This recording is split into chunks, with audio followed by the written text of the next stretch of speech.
नमस्कार. मी भाऊ तोरसेकर. तुम्ही बघत आहात प्रतिपक्ष. मित्रांनो, राजकारणामध्ये आपण नकारात्मकता खूप बघतो, पण त्या नकारात्मकतेमध्ये सुद्धा एखादी सकारात्मकता असू शकते. एक पुस्तक माझ्या वाचनात आलं होतं. त्या पुस्तकाचं नाव आता आठवत नाही, पण अमेरिकेतल्या एका सामान्य कैद्याने अमेरिकेच्या सर्वोच्च म्हणजे फेडरल कोर्ट म्हणतात त्यांना एक पत्र पाठवलं होतं की मला फेअर ट्रायल मिळालेली नाही. माझी बाजू न ऐकताच मला दोषी ठरवून जेलमध्ये पाठवण्यात आलं आणि मी जेलमध्ये सडत पडलोय, कारण माझी बाजू ही योग्यरित्या मांडली गेली नाही, कारण माझ्याकडे वकीलच नव्हता आणि त्यामुळे माझ्या विरुद्ध न्याय झालेला नाही. आता असं झाल्यानंतर जो काय अर्ज तिकडे आला होता तो छाननी होऊन फेडरल कोर्टाच्या जे सगळं बेंच होतं त्याच्या समोर आला आणि त्यांनी ठरवलं की ही केस आपण ऐकायची. त्यावेळेला अमेरिकेमध्ये साधारणतः अर्ध्या राज्यांमध्ये आणि अमेरिकेची जी 52 राज्य आहेत त्या 52 राज्यापैकी 25 ते 27 राज्यांमध्ये एक व्यवस्था होती की जिथे आरोपीला शक्य होत नसेल, वकिलाची फी देणं परवडत नसेल, तर त्याला सरकारतर्फे सार्वजनिक खर्चाने वकील दिला गेला पाहिजे. पण अर्ध्या राज्यांमध्ये तशी सुविधा नव्हती आणि त्यामुळे हा जो कैदी होता तो गरीब होता, वयस्कर होता आणि त्यामुळे त्याला कोर्टामध्ये, खालच्या कोर्टामध्ये आपली बाजू मांडण्यासाठी वकील देता आला नव्हता.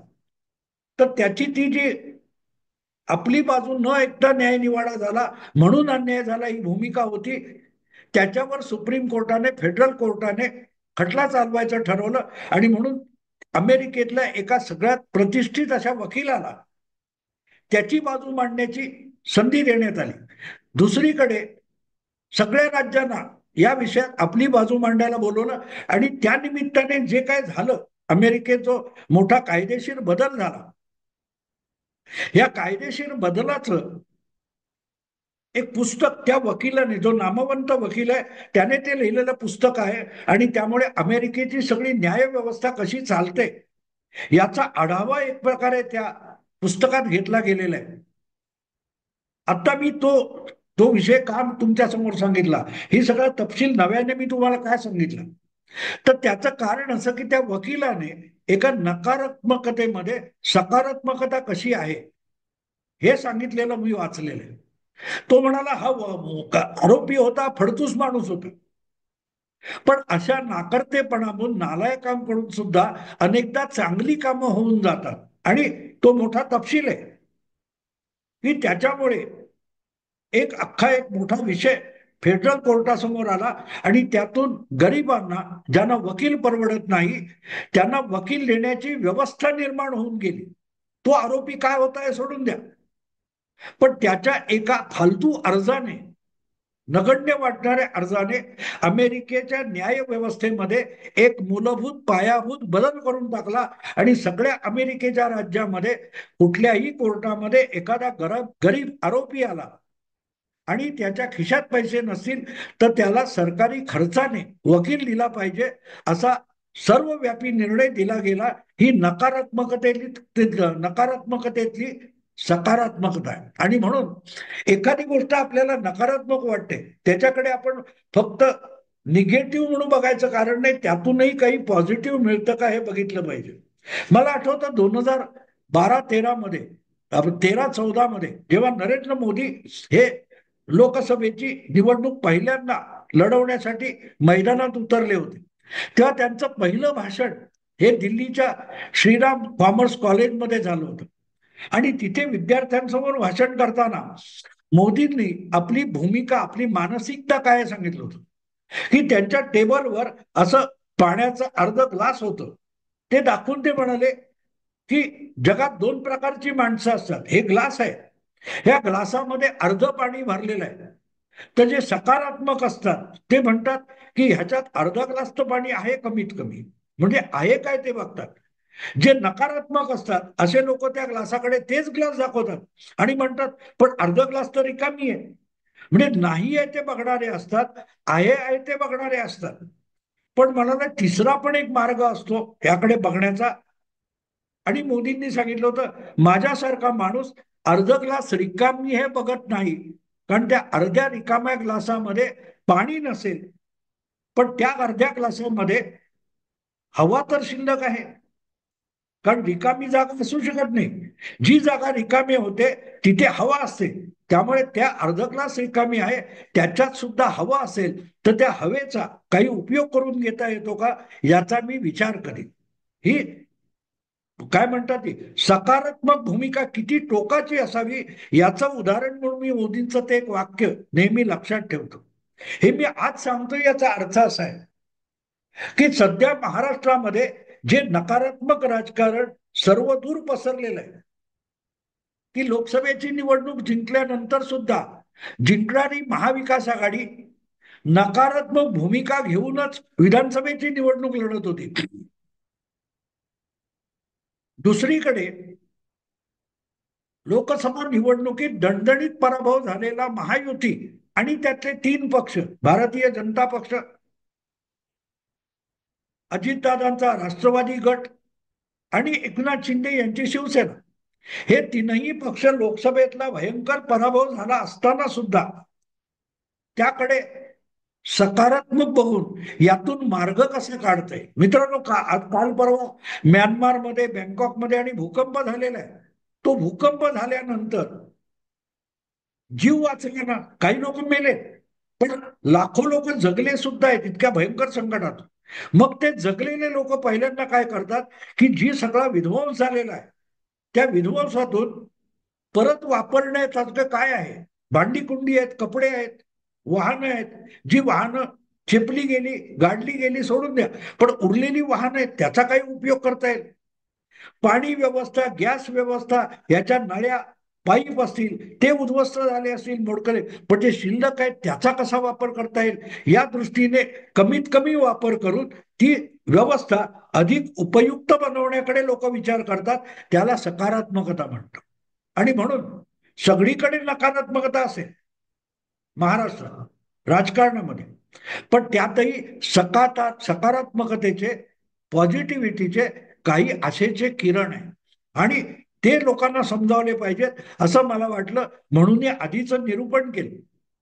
2019 साली मतदाराने आजच्या प्रमाणेच शिवसेना भाजप युतीला कौल दिलेला होता की तुम्ही सरकार बनवा आणि काँग्रेस आणि राष्ट्रवादी या दोन पक्षाला सत्तेपासून दूर ठेवा, असा मतदाराने कौल दिला होता. मतदाराचा कौल सकारात्मक होता महायुतीसाठी. पण त्यावेळेला आपल्या मुख्यमंत्री पदाच्या हव्यासाला बळी पडलेले उद्धव ठाकरे यांनी तो सगळा मतदाराने दिलेला कौल हा विस्कटून टाकला, अस्ताव्यस्त करून टाकला. जसं भूकंपामध्ये आज म्यानमार किंवा बँकॉकमध्ये सगळं विस्कटून पडलेलं आहे, असंच 2019च्या विधानसभा निकालानंतर उद्धव ठाकरे यांच्या हव्यासाने महाराष्ट्राचं राजकारण विस्कटून गेलं. पुढल्या परिस्थितीमध्ये लोकांना नको असलेलं सरकार सत्तेत आलं आणि 2.5 वर्ष सरकार चाललं. पण त्याच गडबडीमध्ये परत सत्ता पलट होताना शिवसेना हा बाळासाहेबांनी स्थापन केलेला आणि मजबूत बनवलेला एक राज्यव्यापी पक्ष जो होता त्याचे दोन तुकडे झाले. वर्षभरानंतर शरद पवारांनी बनवलेला एक प्रादेशिक पक्ष, मजबूत प्रादेशिक पक्ष, राज्यव्यापी पक्ष राष्ट्रवादी काँग्रेस, हा अजितदादा गट बाजूला झाल्यामुळे राष्ट्रवादी काँग्रेस पक्ष पण फुटला आणि महाराष्ट्राच्या राजकारणामध्ये अक्षरशः सगळ्या गोष्टी अस्ताव्यस्त होऊन गेल्या. कोण कुठल्या पक्षात आहे, कोणाची भूमिका काय आहे हे सांगणं सुद्धा आमच्यासारख्या पत्रकारांना अशक्य कोटीतली गोष्ट होऊन गेली, कारण सगळं विस्कटून गेलं होतं. आपण बघतो ना ते काय म्हणतात त्या बुद्धिबळाच्या पटावर जे मोहरे आणि प्यादे असतात त्याची एक मांडणी केलेली असते आणि समोरचा आणि अलीकडचा खेळाडू हे एकमेकांची डावपेचाने खेळत असतात. आपली बुद्धिपणाला लावून, तर्कबुद्धीपणाला लावून ते एकमेकांना खेळवत असतात आणि एकमेकांवर मात करण्याचे डावपेच खेळत असतात. पण अशा वेळेला तो पट गदगदा कोणी हलवला किंवा ओढून घेतला तर सगळे मोहरे प्यादे हे अस्ताव्यस्त होऊन जातात. कुठलं प्यादा आणि कुठला मोहरा कुठे आहे याचाच ठाम पत्ता लागत नाही. त्यामुळे तो खेळ बघणं आणि खेळणं अशक्य होऊन जातं. उद्धव ठाकरेंनी आपल्या मुख्यमंत्री पदाच्या हव्यासापायी महाराष्ट्राच्या राजकारणाला असंच विस्कटून टाकलं. त्यामुळे आपण बघतोय कोण कुठल्या पक्षात आहे. मी फुले शाहू आंबेडकरवादी असं अजितदादा अजून म्हणतात. पण अजितदादा हिंदुत्ववाद्यांच्या सरकारमध्ये प्रचंड बहुमत असलेल्या महायुतीकडे, पण महायुतीच्या हिंदुत्वाच्या विचारापेक्षा भिन्न विचार घेऊनही अजितदादा त्या युतीत आहेत. तर स्वतःला पुरोगामी सेक्युलर म्हणवणारे काँग्रेस आणि शरद पवार गट यांच्या पुरोगामीत मांडीला मांडी लावून बसणारे उद्धव ठाकरे आजही आपण पक्के हिंदुत्ववादी म्हणूनही सांगतात. याला विस्कटले पण म्हणतात की कुठल्या बाजूला हिंदुत्व आहे कुठल्या बाजूला पुरोगामीपण आहे हे सांगता येत नाही. हे जे विस्कटलेपण आहे त्यामुळे एक नकारात्मकता आलेली आहे. एक प्रकारे साधारणतः 1990 पासून महाराष्ट्राच्या राजकारणामध्ये हिंदुत्ववादी आणि पुरोगामी अशी जी विभागणी झालेली होती राजकीय पक्षांची, गटबंधनांची, युतीची, आघाडीची, ते सगळं उद्धव ठाकरेंनी विस्कटून टाकलं. म्हणून त्यातली नकारात्मकता लोकांना अस्वस्थ करते. पण त्या नकारात्मकतेमध्ये सुद्धा एक गोष्ट महत्वाची घडलेली आहे आणि ती गोष्ट म्हणजे जे महाराष्ट्राचं राजकारण 1990 नंतर शरद पवार आणि बाळासाहेब ठाकरे या दोन ध्रुवामध्ये विभागलं गेलेलं होतं. हिंदुत्व आणि पुरोगामित्व या दोन ध्रुवामध्ये विभागलेलं राजकारण होतं. ते त्या दोन व्यक्तींच्याच भोवती फिरत होतं. त्यापैकी बाळासाहेब ठाकरे यांचं साधारण 10 वर्षापूर्वी 12 वर्षापूर्वी निधन झालं. पण शरद पवार अजून आहे. त्यामुळे एक ध्रुव असा होता की समोरचा ध्रुव नाही, त्या समोरचा ध्रुव दुबळा आहे असं वाटत होतं. त्यामुळे जे गटांगळे खाणारं राजकारण होतं त्याला 5 वर्षापूर्वी वेग आला उद्धव ठाकरे यांच्या एका चुकीमुळे. त्यामुळे सगळं विस्कटलं, सगळा चुथडा करून टाकला. कोणी केला तर उद्धव ठाकरेंनी. जो उठतो तो उद्धव ठाकरे यांच्या डोक्यावर त्याचं खापर फोडतो. पण त्याची दुसरी बाजू पण लक्षात घेतली पाहिजे. ही चूक उद्धव ठाकरेंनी केली नसती तर आज जी राजकारणाची विभागणी हळूहळू पक्की होत चाललेली आहे, एका बाजूला युती दुसऱ्या बाजूला आघाडी, यामध्ये महाराष्ट्रातले काही नवे नेते उदयाला आलेले. बाळासाहेबांच्या निधनानंतर उद्धव ठाकरे हा एक नेता म्हणून उभारणीला आला होता. पण गोपीनाथ मुंडे आणि प्रमोद महाजन यांच्या निधनामुळे भाजपमध्ये नवनेतृत्व येण्याची परिस्थिती होती. पण ते नेतृत्व स्पष्टपणे समोर आलेलं दिसत नव्हतं. देवेंद्र फडणवीस आणि मागल्या पिढीतले खडसे असा एक संघर्ष चालू होता. गो गो मुंडे यांचे यांचे वारस आणि देवेंद्र फडणवीस असा एक संघर्ष दिसत होता. उद्धव ठाकरे आणि राज ठाकरे हा एक संघर्ष दिसत होता. दुसरीकडे पवार आणि काँग्रेसकडे कोणीच नेता नाही अशी विचार. एकूण हे जे विस्कटले पण होत, कोण मोहरा आहे कोण प्यादा आहे, कोण काळा आहे कोण गोरा आहे याचाच अंदाज येत नव्हता. आणि अशा परिस्थितीत जे काय थोडंफार होतं विस्कटलेल्यासारखं पुढे मागे असलेले मोहरे प्यादे दिसत होते ते उद्धव ठाकरे यांच्या एका घोडचुकीमुळे पूर्णपणे विस्कटलं गेलं. पण त्यातून महाराष्ट्राला दोन नवे चेहरे, दोन राज्यव्यापी नवे नेते मिळाले ही वस्तुस्थिती स्वीकारली पाहिजे. भले 2014 पासून 19 पर्यंत देवेंद्र फडणवीस हे महाराष्ट्राचे मुख्यमंत्री होते. एका निवडणुकीपासून दुसऱ्या निवडणुकीपर्यंत एक संपूर्ण कालावधी, एक संपूर्ण टर्म पूर्ण करणारे वसंतराव नाईक यांच्या नंतरचे दुसरे मुख्यमंत्री म्हणून इतिहासात फडणवीसांची नोंद झाली. पण तरीही दुसरी टर्म उद्धव ठाकरे यांच्या हव्यासामुळे विस्कटली गेली. पण त्यानंतर विरोधात बसून विरोधी नेता म्हणून सुद्धा समर्थपणे महाराष्ट्रातला पक्ष चालवणं आणि परत एकदा जबरदस्त ताकद दाखवून मोठा विजय मिळवणं, हा चमत्कार देवेंद्र फडणवीस घडवू शकले. याचं कारण ते मुख्यमंत्री म्हणून यशस्वी झाले, तितकेच 2.5 वर्ष विरोधी नेता म्हणून सुद्धा यशस्वी होऊ शकले. पण ही संधी विरोधी नेता किंवा मुख्यमंत्री या दोनही गोष्टी स्वकर्तृत्वाने मिळवाव्यात आणि यशस्वी कराव्यात, ही संधी देवेंद्र फडणवीसांना उद्धव ठाकरे यांच्या घातपातामुळे मिळू शकली. ही उद्धव ठाकरे यांच्या नकारात्मकतेतील सकारात्मकता आहे. सकारात्मकता आहे. 2014 मध्ये देवेंद्र फडणवीस मुख्यमंत्री झाले, पण ते मुख्यमंत्री होताना मोदींच्या कृपेमुळे झाले.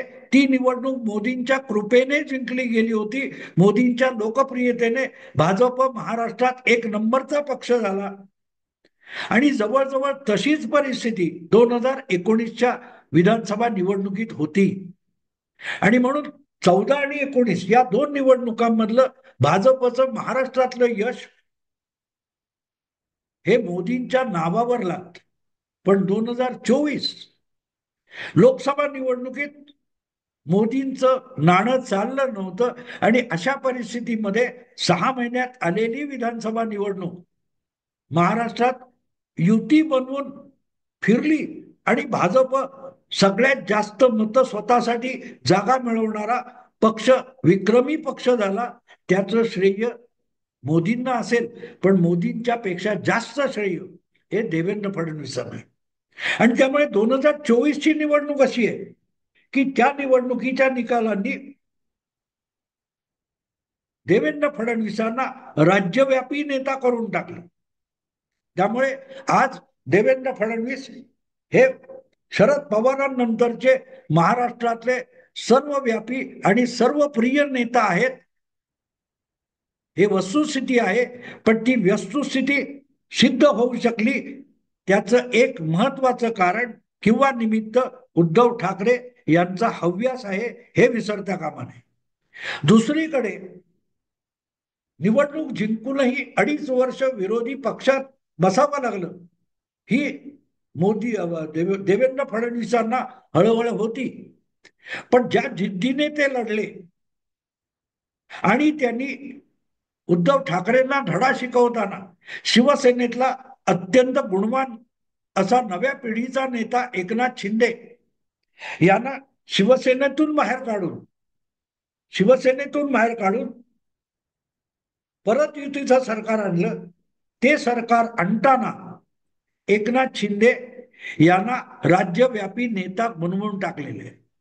जोपर्यंत एकनाथ शिंदे हे उद्धव ठाकरे यांच्या नेतृत्वाखालीच शिवसेनेत होते, त्या सगळ्या कालखंडामध्ये ते राज्यभर फिरत असतील, राज्यभरच्या शिवसैनिकांना, शिवसेना नेत्यांना मदतही करत असतील, पण तरीही शिवसेनेचा राज्यव्यापी नेता अशी प्रतिमा एकनाथ शिंदे यांच्याकडे अजिबात नव्हती. त्यांना बंडाला प्रवृत्त उद्धव ठाकरेंनी केलं आणि त्यांच्या बंडाला देवेंद्र फडणवीसांनी मदत केली असते. पण देवेंद्र फडणवीसांची मदत ही उद्धव ठाकरे यांच्यामुळे यशस्वी ठरली. उद्धव ठाकरेंनी देवेंद्र फडणवीसांना मुख्यमंत्री पदापासून वंचित ठेवलं.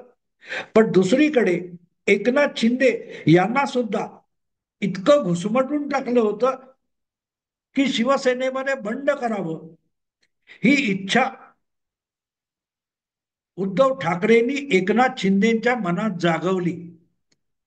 त्यामुळे मदतीला देवेंद्र फडणवीस असतील, पण बंडाला चेतना आणि चालना देण्याचं काम उद्धव ठाकरे यांनी केलं. आणि त्यामुळे आज ठाण्यापुरता मर्यादित असलेला एक शिवसेना नेता जवळजवळ 2.5 वर्षापूर्वी 3 वर्षापूर्वी ठाण्यापुरता मर्यादित होता. शिवसेनेतले एकनाथ शिंदे हे ठाण्याचे नेता होते, शिवसेनेचे होते, पण ठाण्यापुरते होते.